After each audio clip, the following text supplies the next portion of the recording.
Ngiyabingelela abantwana benkosi enkulu eThixweni laNazaretha.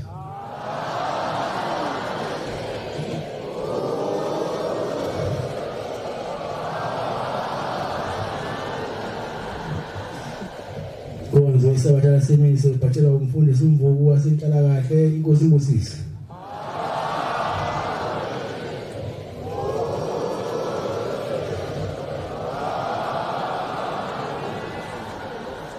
Yimini sabatha mayibenhle kwabangcwele. Isandulelo sihlabelelo somthandazo wesabatha. Ihlabelelo senkumbuzo izizukulwane. Senkumbuzo yokuzila inkumbuzo kaNkulunkulu.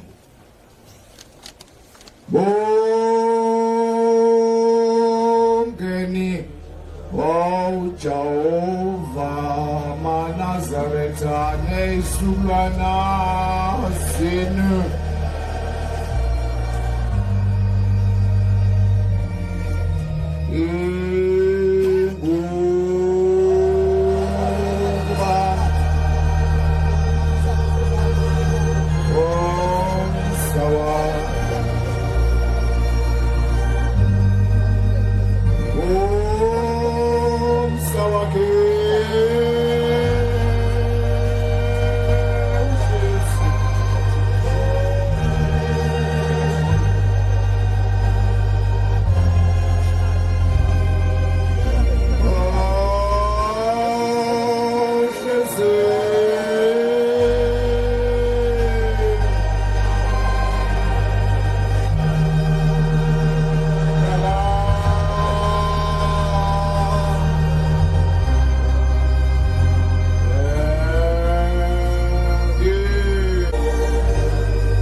Inkosi yamakhosi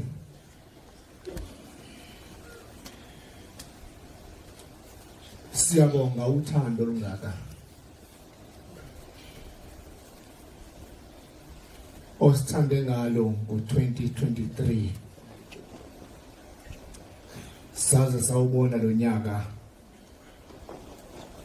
ithemba lokubona belingekho kodwa ngoba unomusa uhleli phakade subonile lo nyaka ngawe nyazizolo amen. Imndeni yethu Nkosi ihambe nezikhukhula amanye Nkosi amathambo azange siwabone azange siwafihle namhlanje akatholakali. Nkosi yasezulwini sifikele isifo umhlaba wonke se-COVID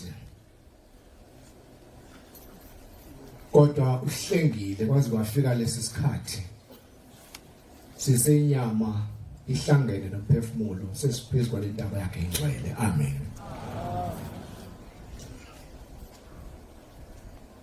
Ngizocela kuba ngifunde incwadi eBhayibhelini elingcwele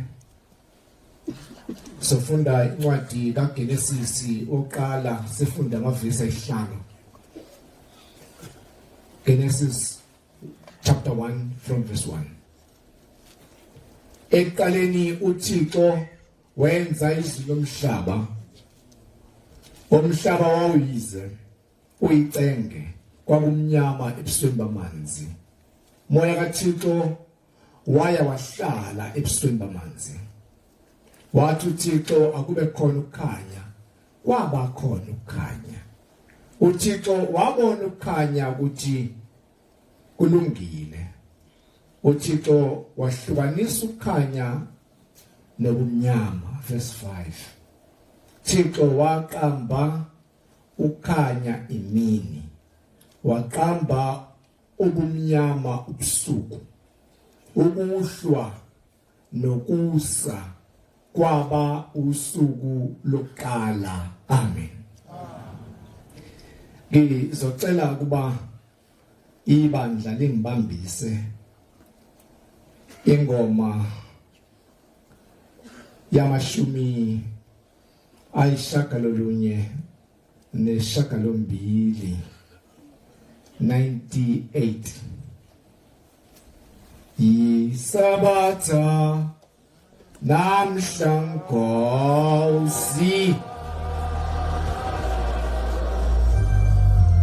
Zogo sawinangati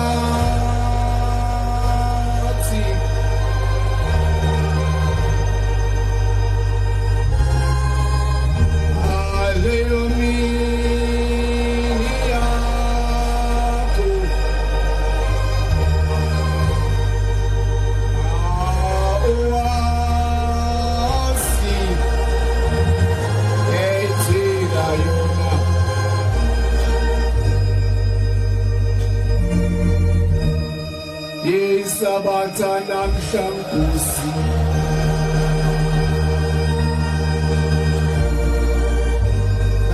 Mesa izimvu zakho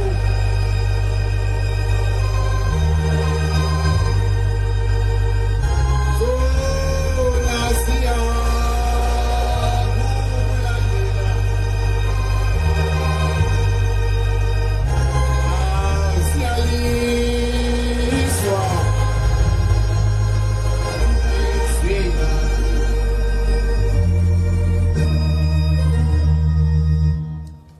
verse 19 esihlabelelweni esingcwele esifundiwe yisabatha namhla abantu nonke nini mesaba uJehova uma ibhala kahle ubhombela le ndaba njengoba simenyiwe thina silapha simenywe inkosi yesabatha njengoba silapha sonke sizimenywa bakhona bangamenyiwe lapho bebuthene khona akababheki ngamehlakhe kusho lombhalo ubabheka njengomakoti ehlonipha umyeni wakhe abakule nkonzo zikhonzi ezinhle zenkosi sisendabeni enkulu emkhosini oyingcwele wesabatha engafani nemkhosi yonke khona uthi mayiqhubeka ibhala uthi ebesebeka indlebe yakhe ukwamukela intokozo yokuhlabelela kwabamesabayo ithi intombi engizalayo ngelinye ilanga besenkonzweni emzini wasekuphakameni okudala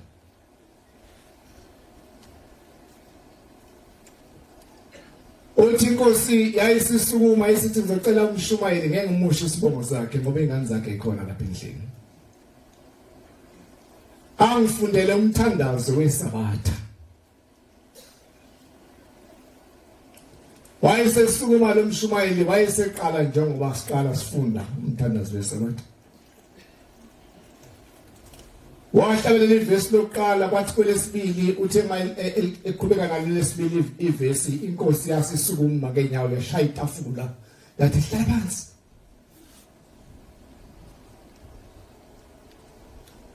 wayesehlala phansi umshumayeli ngokukhulu unyela ethi maNazaretha ingilosi yesabatha seyihambile phakathi kwethu ngoba lo mshumayeli usebhimba isihlabelelo somthandazo wesabatha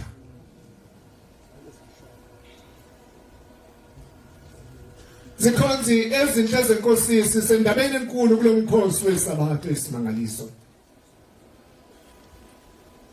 Engathi uNkulunkulu angasipha ukuhlonipha siwazi ukuthi isabatha liyini.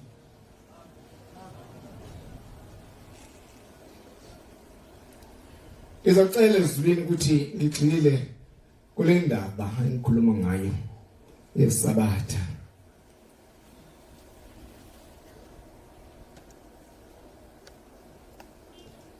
Uma uNkulunkulu edala izulu nomhlaba kule ncwadi kaGenesis engiyifundayo, wadala zonke izinto ezinhle emhlabeni. Lobukhazikhazi bonke amagquma nezimanga nemango nemithombo yamanzi empompoza ngamandla. Wayesayibuka zonke lezi zinto ayidalile ezinhle kangaka, izwe lihle kangaka nobukhulu balo. Kodwa konke kakuhleli ngaphansi kodwa lobumnyama. Wathi le ndawo enhle kangaka esengiyakhile, yinhle into engiyakhile kodwa ihleli ngaphansi kodwa lobumnyama. Kudinga ukuthi mangikhanyise ivele baba. Wayesedabula ubumnyama ngokukhanya. Wadabula ubumnyama ngokukhanya.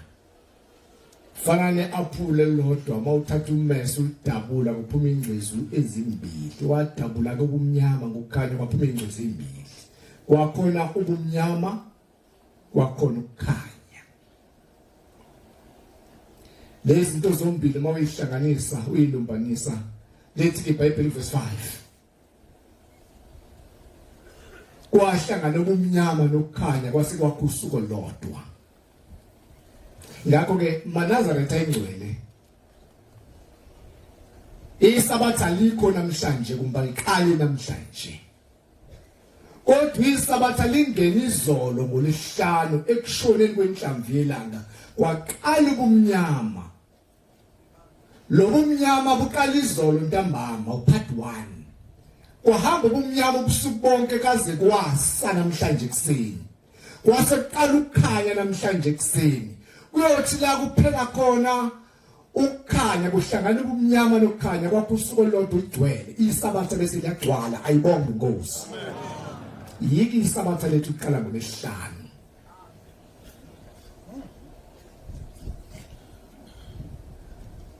Nginako ukudideka indoda yaseGerman uPeter Hengsi ngo-1500 wakha iwash kwaba uqala umlungu omhlophe waseGermany wakha into ebizwa kuthiwa yiwash. Kodwa ngamhla uNkulunkulu edala izulu nomhlaba lalingekho iwash. Nginako ukudideka ukuthi isabatha licontrolwa yiwash noma licontrolwa incwadi esiyifundile kaGenesis ukuqala na. Zikhonzi ezinhle zenkosi kulolu hambo esikulo. Zincane izinto esishayisa ngazo singazi futhi singaboni kuthiwa lixoshwa libhekile. Ufana njengelilanga mangaphazani bakumbaba umfundisi umngoma. Ethi inkosi mayisi iphethe inkonzo eqeda inkonzo seyiphethe inkonzo ithi umfundisi umngoma uzosibusela inkonzo.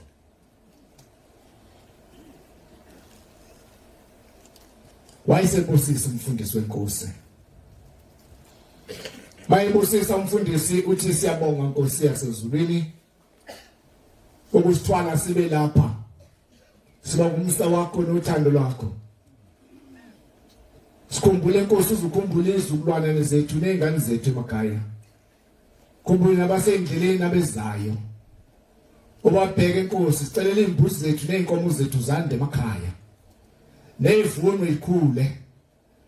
Wabika konke ngokucabanga emthandazweni wakhe wathi eqeda khona ethi amen. Wathi mfundisi ngithe busisa inkonzo. Angisho ukuthi thandaza.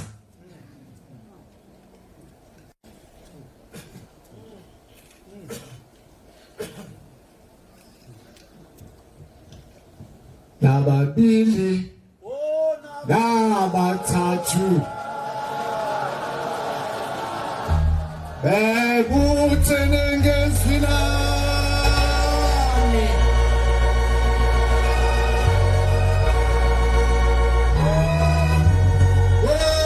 bakhona kanye nabo ngithumise nabo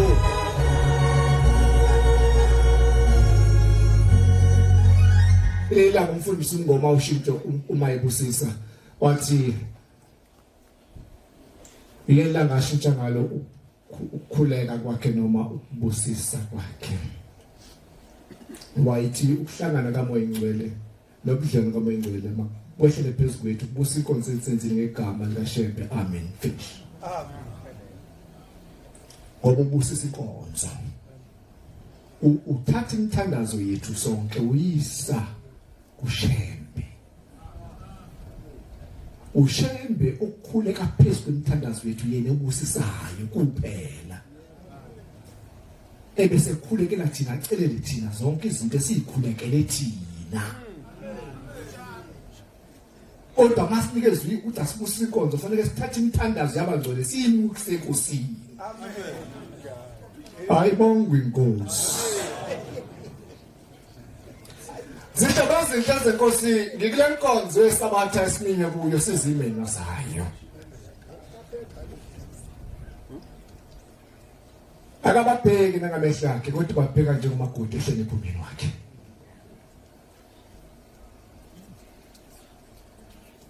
ngelinye ilanga ikhonze izinto ezinkosi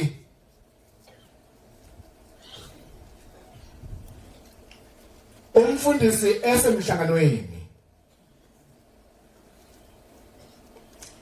ngimusho isibongo sakhe ngoba sibalekile lokho indaba engikhuluma ngayo isabatha ngikhuluma ngomuntu kodwa ngikhuluma ngesabatha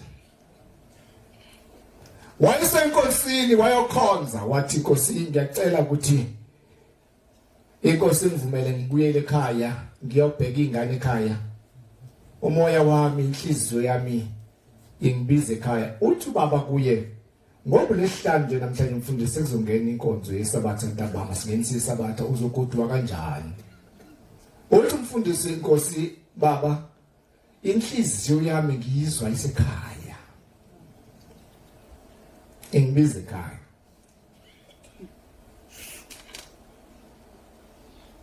kona kwenzeka ukuthi ngikhona la kanti khona isidumbu sami kuphela kanti umphefumulo wami nomoya wami nenhliziyo yami ekwezinye indawo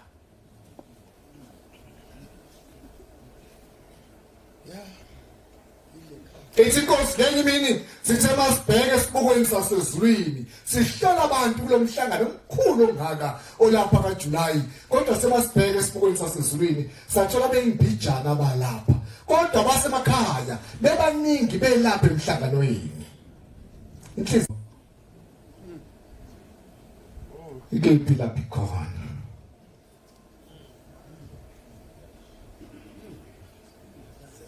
incwadi engizoyifunda Exodus 35 ngicela ukulekelelwa kuyona kuzoba uverse 3 kuphela esayibheka ngiqhubeleke nayo uyacela ke inkosini yakhonza ukuthi baba ngiyacela ukuba ngigoduke ngiye ekhaya ithi inkosi cha kulungile mntana ngihamba mfundisi ugoduka ekhaya wayesehamba egoduka ekhaya wayesegoduka ekhaya mayigoduka ekhaya ulehlanu uyagibela ehlagibela uzofika ekhaya wafika ebusuku kakhulu ekhaya ulehlanu ntambama mayifika ekhaya ngolehlanu ntambama uyangena ekhaya uma engena ekhaya endlini efika ikhuphukela ngaphezulu endlini kishini ngaround omkhulu owakhile lensizwa kayiganiwe lomfundisi wayiganiwe kukhonzi enamakhosikazi amathathu ehlala ndawonye nje kungekho inkinga isithembu sayizolo kwesingena inkinga kakhulu asifani nesethu sanamhlanje kwaku okuhle kungenankinga bayehlela amakhosikazi akhe elukana kulesihlanu ntambama.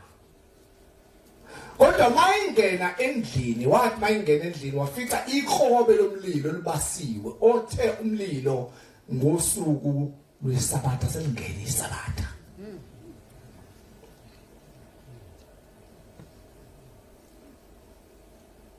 Ayibase kukhulu umlilo endlini ehleke gigitheke jabule ngekhonkinga. Ngizocela baba Mshumayeli umfundele incwadi kaExodus 35 verse 3. Ningabasi umlilo ezindlini zenu ngosuku lwesabatha. Yabo baba. La sengena isabatha kodwa umlilo wawukhona phakathi kwalomuzi. Wona obasindile. Angazi ke noma nalesabatha babehlambulukele yini. Ngoba lenkonzo sikuyona bangcwele iyahlanjulukelwa. Kanjani? Ngoba lenkonzo sikuyo ngisho isihogo siyacishwa. Abasemajele bayakhishwa. Baphume lona suku abathola ngalithuba lokuthi bazovela kithi nangesibonakaliso. Basho ukuthi babhajwe impilapho bekhona. Yebo umuntu mayigcinisa bathi kube khona umehluko umadengekho kuleli bandla. Simluleke ukuthi mawugcinisa bathi bese yibona umehluko ngoba abakubo bangale ngapheshe kwethuna uJehova bakhumbula. Amen. Uma singena kule nkonzo siyilungiselele umyeni ozofika kithi emakhaya obabemkhulu siyawaklina ngolesihlanu lishanelwe lenziwe yonke into ikhaya libe lihle ubheke ukuthi awekho namangcola akhona ngoba uma labantwana bensimbi beshaya insimbi zikuphuma izingelosi ziyobhasobha imizi yamaNazaretha ebusuku zithi mayifika zibona amangcola mase zibuyele ekseni seyingane seyishaya insimbi zibuyele egumbini lezi izingelosi zifika ngale bese ziyavalelwa ezifike zangcola sibe sangena ekhaya lemthandazo ebangcwele uma ziphuma lezi izingelosi zize ekhaya emakhaya amaNazaretha zizohlola imizi zithi maziza nezibusiso lemthandazo kade siyithandaza zithi maziza lezi izingelosi uma ziphawula zibona umuzi mazigijima phezulu unesayini ezibona emzini eNazaretha zibona amatsha amhlophe abiyele umuzi zithi ngehla zithi masizibheke emasangweni ebese zibheka ngisho nasezindokeni ebese zibheka nasezicabheni ukuthi zizobona nodumisani Jehova. Amen. Bese sifika singena shibu siso sign umzini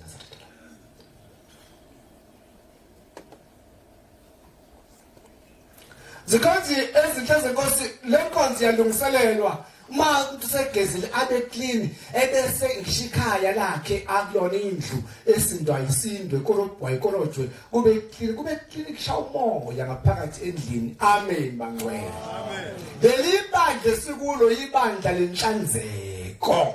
Amen. Alifuneki inuku leli bandla.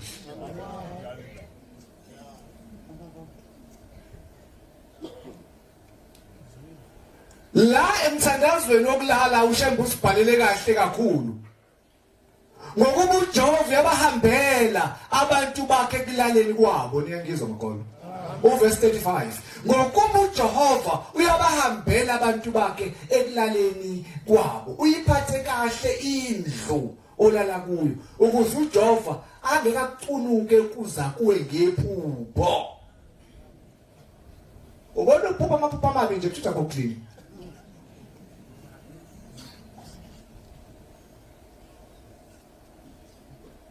Uma seyiklini indlu ngisho umbhede wakho awubhalile Nkosi yami uShembe lapho kahle bhala kahle.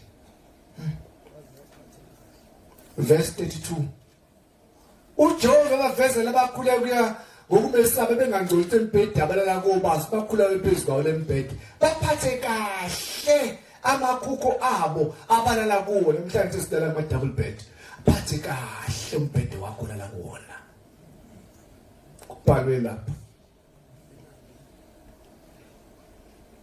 uyabona ke umbhedi into ebalekile makholo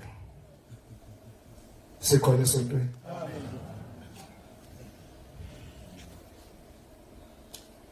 noma sixakekile ziningi izixakayo sidinga imali idinga nani kodwa ave kubalekile kuyiNazaretha ukuthi uthenge umbhede omuhle ulale kahle embhedeni alright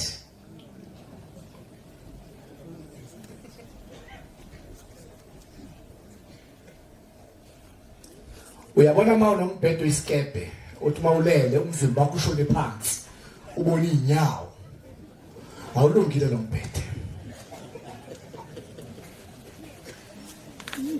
uzosenzela enkulu inkinga lapha ebandleni lowo mbhede ngoba uzoba nenkinga ye back pain engapheli uye esontweni ufike umshumana kuthandazela akukhulekela kugcobe ngovasilina kurabhe ngovasilina ubuye ngesonto elizayo i-back pain ayipheli ngoba umbhede la kona ulungile ube ngathi umthandaza ayisebenzi kanti inkinga inombhede la kuwona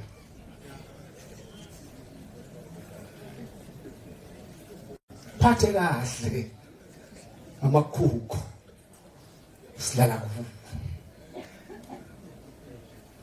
uma kunehlalo bangcwele asilale amashidini silale la kusonga somluko kodwa sifaka amashidi amasha ngoba sine visitor ezoba khona kuJehova ezosivakashela ngalokusula ngesihlanu balekile visitor ngisho ingubo obakade usebenza ngazo isonto lonke awuyigqoki ngolesihlanu uma ulala ungena esale enkonzo yesabatha ufaka ingubo ezinhle ezintsha ayiqinile eyisoft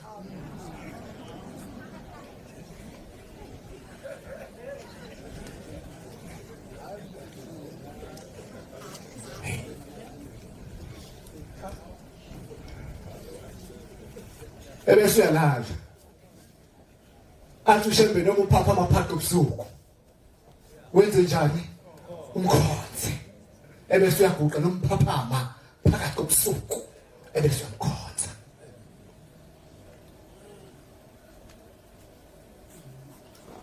it's scientifically proven ukuthi abantu uma ngabe ungalali embhedeni oright ngeke ube right empilweni so kurabha ngovaseleni emqolo ngoba sesikurabhile sakunikeza imassage uphinde kulowo mbhede ebese yehla lentizili lisayideli ngapha ebese uthi lesifo sesiphethe sehla kenyawo ngoba umshumane sesiyophuma kenyawo uyothandaza umuntu akaNkulunkulu ajula abemanzi umuntu akasindi kanti inkingi isekhaya lela la khona embhedeni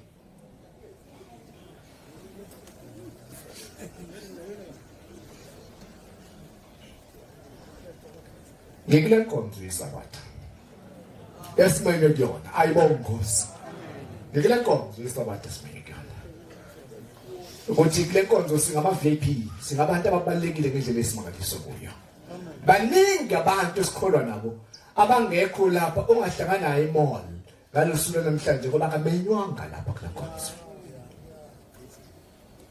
kodwa bakule nkonzo abamenyiwe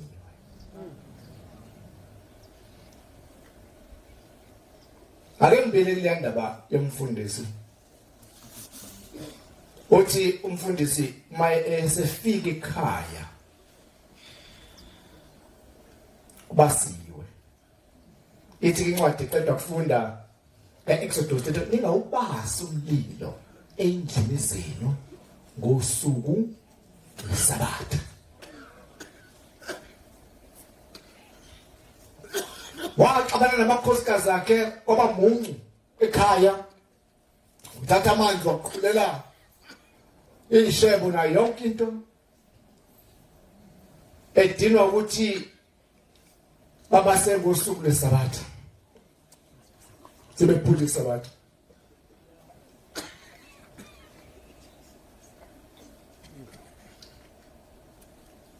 baxabana kakhulu namakhosikazi akhe mhlambe nami ngizokwenza nawo uzokwenza mayiselele ebusuku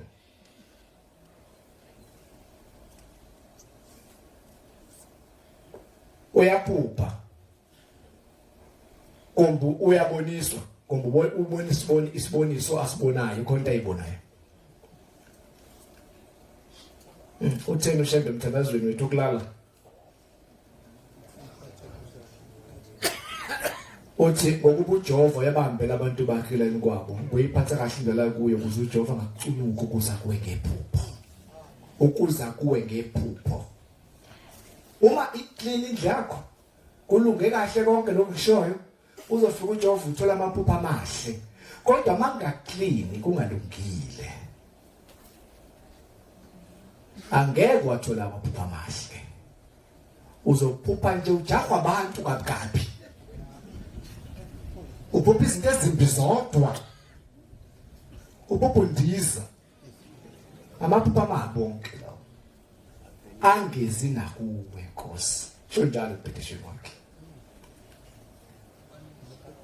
uma eselele ebusuku uyaphupha noma ubona isibonakaliso uthi umfundisi wabona lapha kuye khonze izinto zeNkosi uthi kwakhonto ayizwa iphuma uthi wathi methi yayizwa into iphuma waseyibona iphuma wabona inyoni emhlophe iphuma lesifubeni kuye uthi aphume isindizi wathi uyibamba leyo uthi ibamba ujaha lenyoni uthi yabaleka leyo yazawusithela bangalazi leli phupho ichaza ukuthi kwasana kusasa kwahlala ekhaya kwakuhle wahamba waphindela emhlanganweni uma esephinde emhlanganweni uya enkosini yobonga ukuthi baba sengibuyile ngambe kahle ekhaya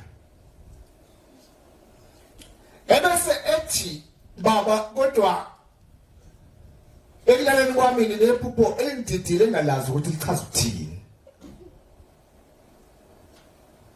ubonele mntana baba ngilele ngibone kuphuma into lapha esifubeni ngathi ngiyibheka kwaba inyoni ngathi ngiyibamba inyoni ngathi ngiyibamba bayabaleka yazawusithela bathi ukholwa kwakho mangu wena ngabe ingubo zami ngiyigoqa zenkonzo ngibe ngephansi ngoba ukukholwa nengluzi yokukholwa isekho kuwe kabile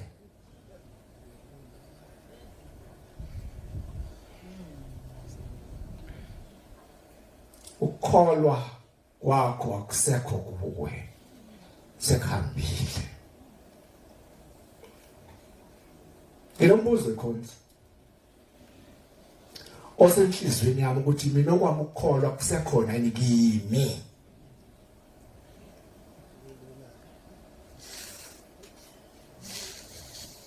yake ngidinwa yake ngithetha yake ngilwa ukholwa kimi kusekhona yini mhlawumbe wena kwakhe kwazi kodwa nje bangilana nje ngizofuna ukukholwa wena ngizofuna ukukholwa kwami wena uyathanda ukusilandela awu lapha siyakhona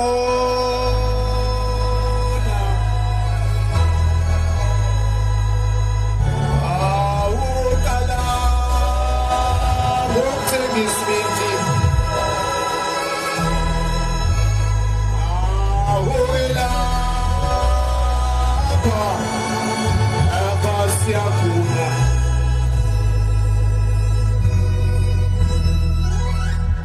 sike sathunywa unyazi lwezulu oluhle phambi kwethu ngenye imini la eCape Town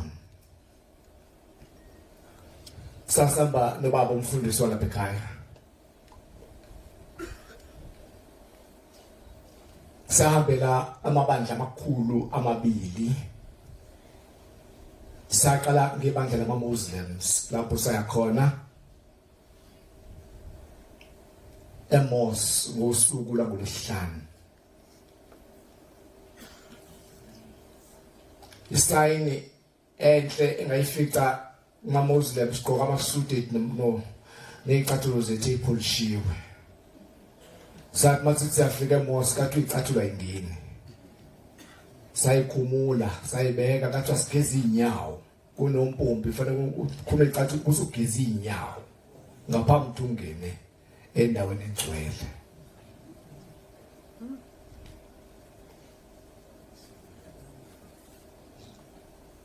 Sayikhumula icathulo zethu. Sayibeka la sibeka khona siyangena. Uma singena ngaphakathi kunembhalo phansi la carpet umuntu ufika ahlala embhalweni wakhe la phansi carpet ulingene. Siyabona ke imkhuba yakhona bayenzayo ngene umuntu afika guqe ebese bekisa phansi ikhanda athi dlu phansi asukuma athi Allah. Siyabuka unyazi lasifundisa futhi sibuke izinto ezenziwa la ngaphandle. Bayenza ke lenkonzo yabo yonke baze bayiqeda. Lapha ya epulpit la khona kunehlalo ihlela hlala umuntu. Kodwa sikamoya ingcwele. Siyabuka. Saphuma lapha Muslim. Sasesiya kuma Jewish. Enkonzweni yama Jewish amaJuda. Masifika khona sifika ngo3 ntambama sesithume mosque. Kwakunomshado omkhulu wesibhili esikhulu. Sakhona sasonta khona ethempelini lapha labo benomshado. Mase sifikile khona sasibezanga emshadweni. Sasaba ngokunye. Kodwa mase silapha ya base bebemezela ntambama ngabo 3 kwathi mase nje ilanga seliyanga ngokwelahla kunina base bememheza base bethi sekuzongena isabatha. Bacela ukuthi bonke lokufekefeke okukhona cishu. Inkonzo bamhlophe le nkhuluma ngayo. Mokumuntu omnyama. Kwakuyithi nje kuphela bamnyama. Esasizivakashi. Lathi la ngamalithi nje okuyilahla kunini ukusithela kuqala ubumnyama. Kwase kuthiwa sesingayi ethempeleni sekungeniswa isabatha. Sase sihamba ke sifikile sibaningi. Kodwa sathi masiya nje sesiyongena ethempeleni kase kuthiwa hayi ngoba sasixubile kunabesilisa nabesifazane bathi cha abesifazane bangena kulo wamnyango. Abesilisa bangena kulo mnyango ngapha. Ngayibuza enhlizweni yami ukuthi hawo. Shembe uvele ezulwini. Lento engiyibuka la indlu yakithi eNazaretha ayibonge Nkosi. Ngangazibeli ngoba ngazi ukuthi isandla sikaMesisi nesabasi ihlale nje kwamathe nolimi. Kodwa kangiqala ukubona ngalala ngakuthi kanti bayibahlukane. Sase siyangena. Uma singena la ethempeleni la khona kune iBhayibheli nesihlabelelo sakhona sihlangene siyinto yodwa. Uma ungena khona ngoba sivakashi bakunikeza iBhayibheli khona sihlabelelo. Ebese bekunikeza khona intwana nje isigqoko esincanyanyana nje sithi ithophatha nje la. Isifoka belungu ngengisibona isifoke bona. Nathi ke mawungena lapha awungeni ungasifakile base besinikeza nathi ke sathi phatha ke nathi. Sase siyangena. Uma sesongena singena la ngithi uyayinhle lento ngadonsa iselfone. Ngithi ngifuna ukuyishutha lento ngi-DVD ukuthi ake ngizoyitshengisa abangcwele ukuthi khona into engiyibonile lapha. Uma ngithi ngiyakhipha ifoni yami ngithi ngiyaqala nje kweza ngenkulu intobeka umlungu omunye weza kimi wangithinta wasethi hayi uma sekungena isabatha iselfone yacishwa kuyoze kuphuma isabatha.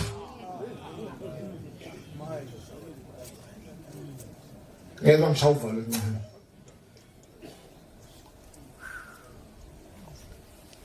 kanti angicishe iselula sengena isabatha zonke izinto ezi-electronic must be off ngoba ngene isabatha usuku kaNkulunkulu kaMedu nomhlaba kuphela.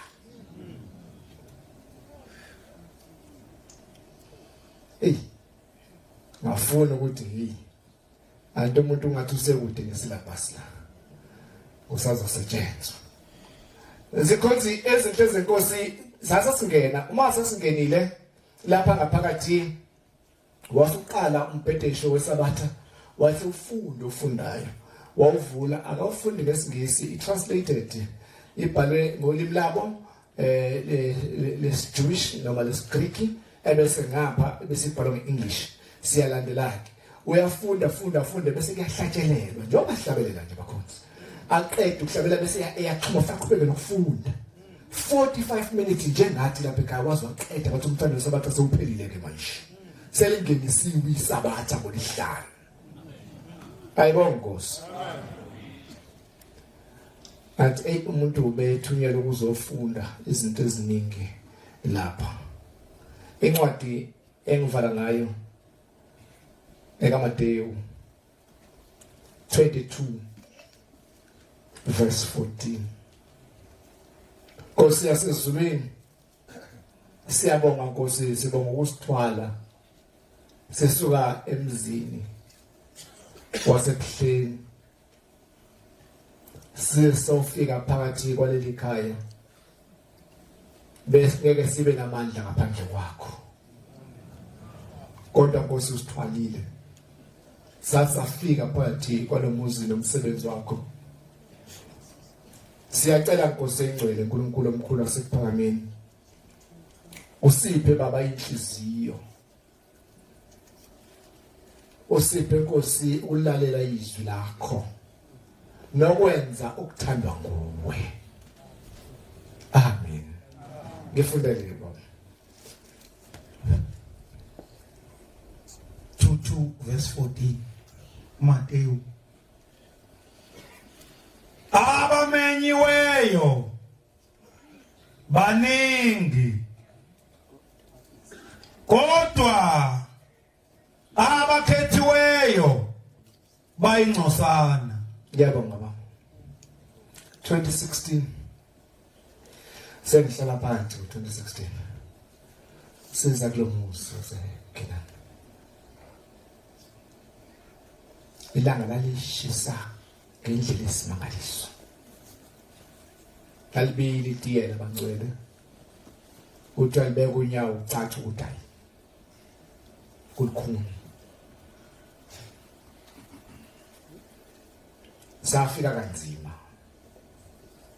phakathi kwalomuzi walapha eKenani phezu kwalentaba engcwele. Safika ngoba sithanda uNkulunkulu.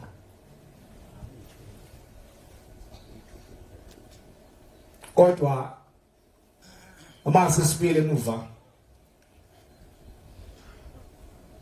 ithi elinye ikhehla nje idala noma ithi enye insizwa ikhuluma ithi ibihamba emgcineni komhlangano. Mayihamba emgcineni komhlangano ngoba abeyimoto ukuthi umthetho bona bahamba egcineni. Yayihamba ngegcineni. Ithi ke insizwa sesambe ibanga elide ithi yayisidlula elinye ikhehla nje lahamba kelamba nje namba kahle. Wayesedlula likhehla. Masedlulile likhehla wayese no angimthathe lomkhulu ngoba umhlangano sokude kungcono ngimthathe ngimbeke la umhlangano usukhona. Ukumphuthumise. Uyahlehlela ke ubuyela kuyena. Mkhulu, hayi, gibela la emotini. Ngiyoze ngiyokubeka la umhlangano usukhona bese uqhuma khona umhlangano. Utelekehla lamandama izela kahle. Utakhipile ubhuki lapha kulo. Lathi njengoba ngilapha ngithunyiwe kuzobhala bakhona kulomhlangano. Kodwa ngisabatholile abayishumi kuphela.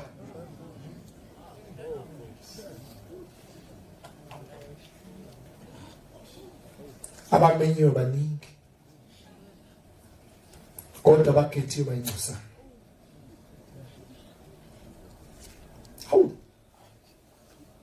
masi lapha zikhonze izinto zenkosi ithi into wonke umuntu akazofuna indlela yakhe wonke umuntu akafuna ukuhamba kwakhe ngoba sizohamba emhlabeni hlupheke uhle inyama yami ihlupheke ukuze umphefumulo wami ube nendawo kumhla kuphela zikhonze izinto zenkosi ngalamazwi baba ngiphe wona ngicela uNkulunkulu awabusise ukuthi lapho ngishayise khona ezulwini ngicela intethelelo ezulwini inkosi kusamazwi ngasuleyo amen. Siyabonga amazwi amanani sophiwe umfundisi wenkosi inkosi izingusise.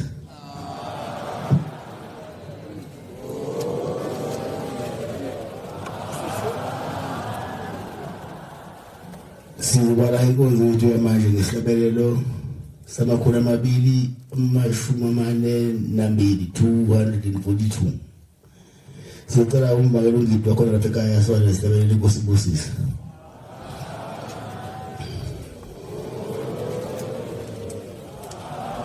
Inkosi baba bangcwele.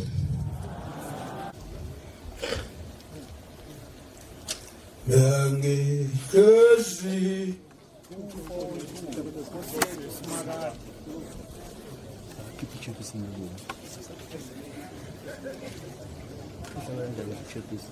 Nkosi yathu simakade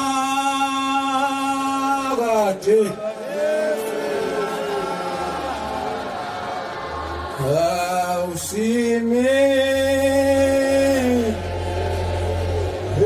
phambi wakho Nkosi yethu